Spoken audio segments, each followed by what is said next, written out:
Sekarang Habib Rizik pengaruhnya sudah tidak ada lagi. Ali As-Sakron juga nggak jelas tokohnya itu. Saya mencari-cari ternyata tidak menemukan. Ali As-Sakron itu siapa? Yang saya temukan itu hanya namanya saja unik.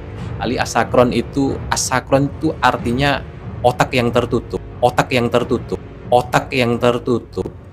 Otak yang tertutup itu ya semacam sakau, mabuk, dan lain sebagainya lah.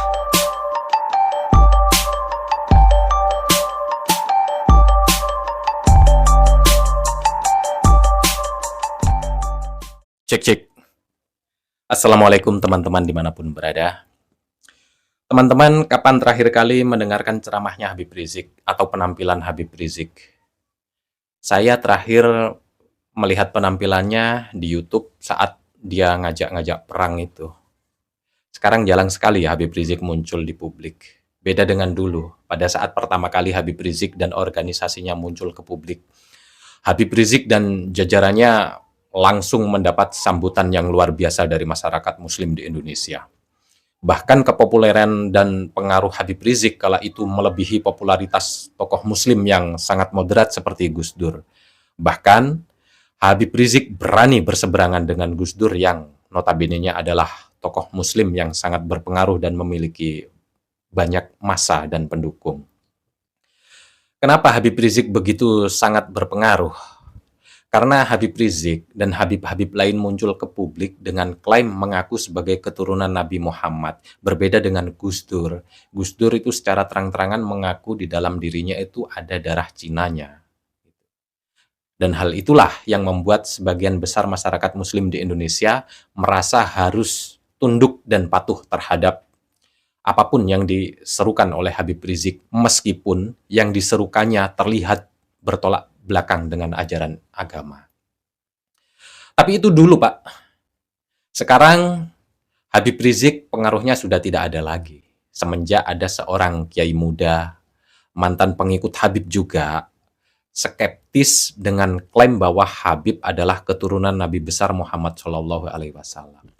Beliau adalah Kiai Haji Imaduddin Usman Al-Bantani. Dipicu dari perilaku dan akhlak Habib Bahar yang terlihat jelas berbeda dengan ajaran Islam dan akhlak mulia Nabi Muhammad, maka Kiai Imad tergerak untuk meneliti nasab para Habib. Bener nggak sih para Habib ini keturunan Nabi? Gitu. Jadi pemicunya itu pertama si Bahar. Setelah diteliti dengan mengumpulkan kitab-kitab kuno, ternyata para Habib ini tidak terkonfirmasi sebagai keturunan Nabi Muhammad. Loh, kok bisa? Kita bedah sedikit ya, walaupun sudah banyak teman-teman konten kreator yang mengulasnya, tapi di sini supaya lebih nyambung kita bedah sedikit saja. Nabi besar Muhammad Shallallahu Alaihi Wasallam, kita mulai dari Nabi Muhammad, mempunyai putri bernama Ibunda Sayyidah Fatimah. Sayyidah Fatimah mempunyai anak bernama Husain. Husain mempunyai anak bernama Ali Zainal Abidin. Ali Zainal Abidin mempunyai anak Muhammad Al-Baqir. Muhammad Al-Baqir mempunyai anak bernama Ja'far Shodiq. Ja'far Shodiq mempunyai anak Ali Uraidi. Ali Uraidi mempunyai anak bernama Muhammad An-Naqib. Muhammad An-Naqib mempunyai anak bernama Isa.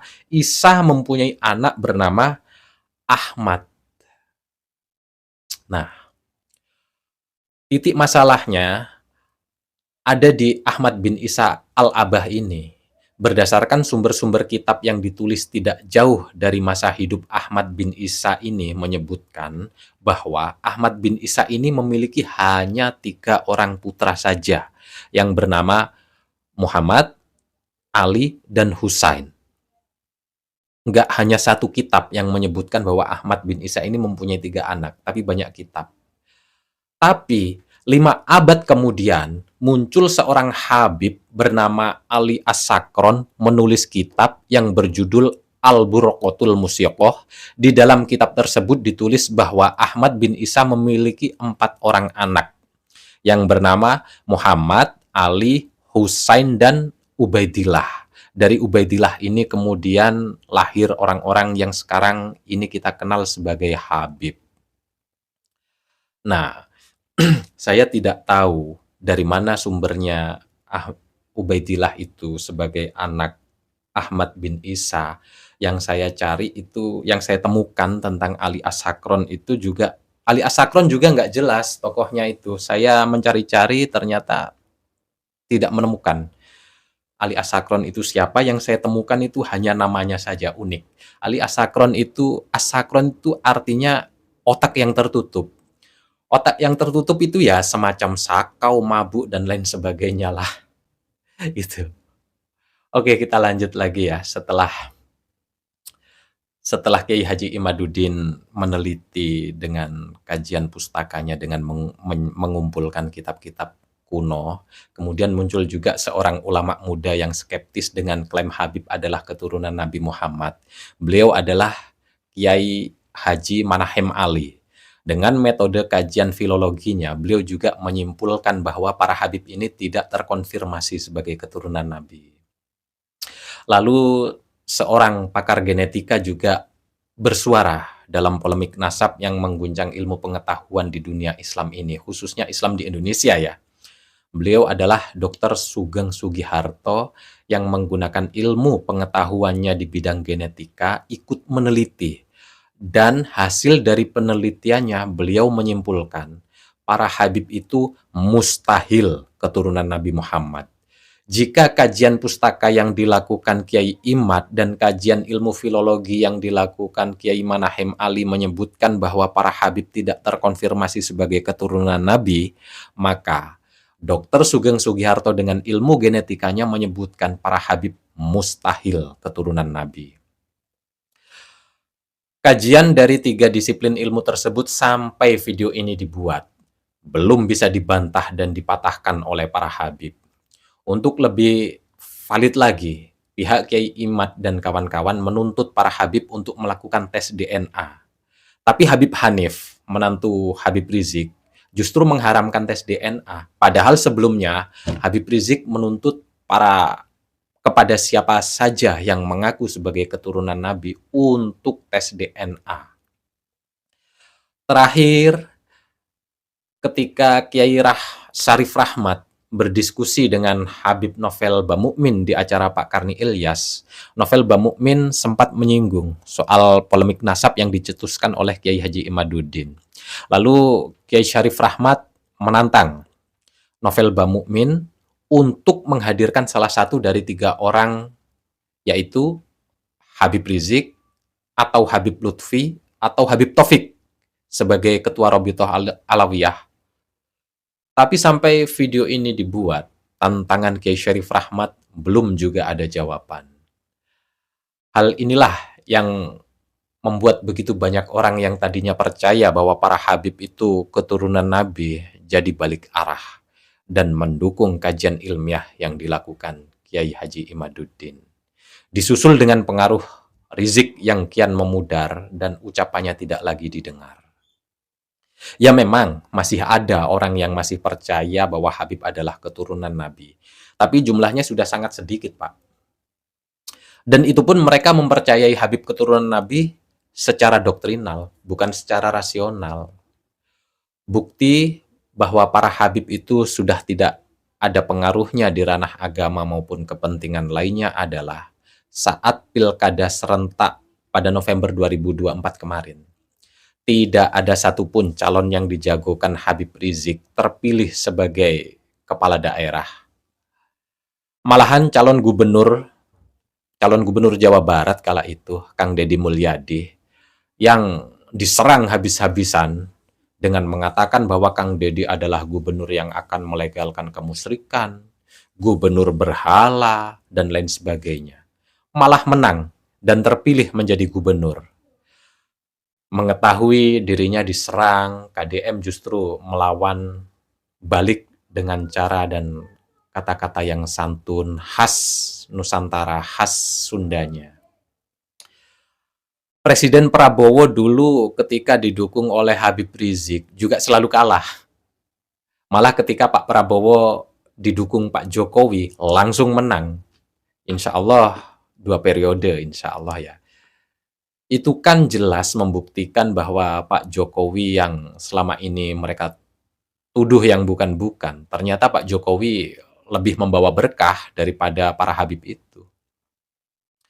Satu-satunya pencapaian mereka yang sukses adalah Saat Pilkada DKI Jakarta, saat Abah Yohanes Anies Baswedan melawan Pak Ahok, itu pun mereka sudah sangat maksimal dalam mengerahkan daya dan upayanya. Tentu semua tahu dan masih ingat tentang peristiwa itu ya. Jadi tidak perlu lagi saya jelaskan. Dari semua fakta yang saya sampaikan, terlihat sekali bahwa para Habib selama ini mempunyai pengaruh karena mereka ngaku sebagai keturunan Nabi. Ngaku sebagai keturunan Nabi pun mereka masih kalah dengan karomahnya Pak Jokowi. Apalagi sekarang, sejak munculnya tesis Kiai Haji Imaduddin yang mengatakan bahwa para Habib bukan keturunan Nabi. Jadi semakin tak bisa apa-apa lagi mereka. Semakin tak berkutik lagi. Yang saya senang dari tesis Kiai Imad ini, sisi lain yang ditimbulkan oleh tesis Kiai Imad adalah timbulnya rasa nasionalisme dan ikatan batin antar sesama anak bangsa, Pak.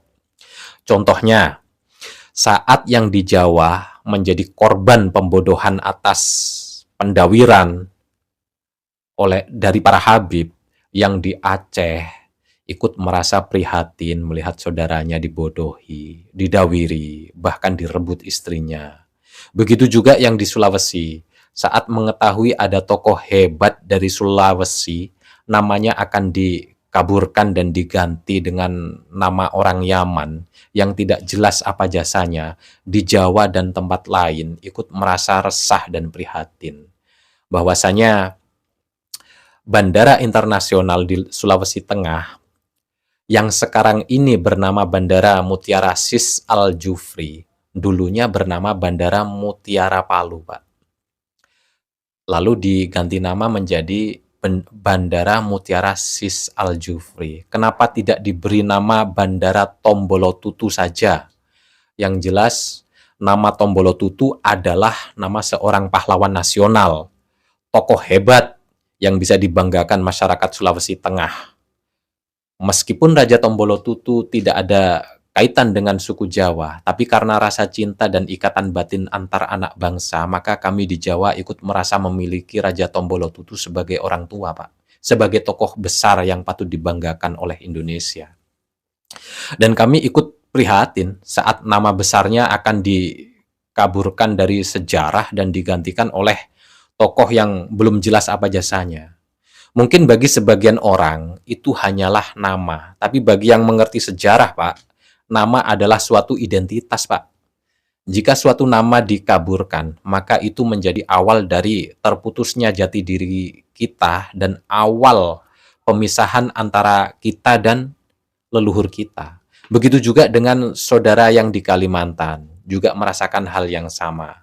Begitu juga saudara kita yang ada di Indonesia bagian timur juga merasakan hal yang sama meskipun mereka berbeda agama. Dan mereka juga ikut bersuara. Tidak, saya keberatan dengan sikap kalian para habaib yang seolah-olah memperlakukan para mukibin, pengikut kalian yang notabene adalah orang-orang Nusantara itu sebagai budak yang begitu hina sehingga harus bertelut, sujud, mencium, bahkan menjilat kaki kalian. Maka tidak berlebihan jika saya mengatakan Kiai Haji Imaduddin adalah kiai pemersatu anak bangsa. Tesis Kiai Haji Imad yang tadinya terfokus pada nasab juga memicu para peneliti lain untuk mengkaji siapa sebenarnya para Habib ini. Dari penelitian yang dilakukan, akhirnya terbongkar bahwa para Habib ini dulunya yang bawa ke Nusantara adalah Belanda. Mereka datang ke Indonesia, ke Nusantara dengan jumlah yang begitu banyak dan kini mereka beranak pinak. Itu karena Belanda yang membawa ke sini. Tapi kita akan bahas hal ini di episode lain saja karena saya berusaha untuk membuat video sesingkat mungkin ya agar viewer saya tidak merasa bosan. Gitu. Lalu apakah benar-benar tidak ada kepala daerah yang didukung oleh Habib itu terpilih? Ya ada gitu. Di Jawa Timur, Pak. Beliau terpilih sebagai gubernur, ya tentu saja karena rakyat yang memilihnya. Tapi kenapa rakyat memilihnya? Faktor pendukungnya adalah dukungan dari para ulama. kiai pribumi. Nah, di antara para kiai pribumi dan tokoh agama itu banyak dari tokoh Habibnya, sehingga beliau terpilih. Tapi setelah terpilih, sama-sama terpilih sebagai kepala daerah. Coba kita bandingkan. Kita bandingkan saja nggak apa-apa. Antara gubernur yang tidak didukung bahkan dimusuhi oleh para Habib yaitu KDM dengan gubernur yang didukung oleh Habib. Sekarang bagaimana? KDM namanya begitu harum, dipuji-puji sampai Aceh, sampai luar pulau banyak orang yang senang. Tapi bagaimana dengan gubernur yang dipilih karena dukungan para Habib? Rakyatnya sendiri ada yang mengatakan ini gubernur food vlogger ini. Jadi konklusinya seperti ini, Mbak. Kepada para politisi, jika ingin karirnya moncer, akan sangat blunder sekali jika Anda masih meminta dukungan pada para Habib, khususnya Habib Rizik. Lihatlah KDM. Dengan idealismenya, beliau tidak peduli dengan ocehan para Habib, Habib Rizik dan Habib Bahar. Malah terpilih sebagai gubernur. Sekarang namanya sangat harum. Gitu, Pak. Jadi, saran saya, jika Anda ingin karir politik Anda moncer, maka tirulah Kang Deddy Mulyadi. Itu dulu dari saya. Wassalamualaikum warahmatullahi wabarakatuh.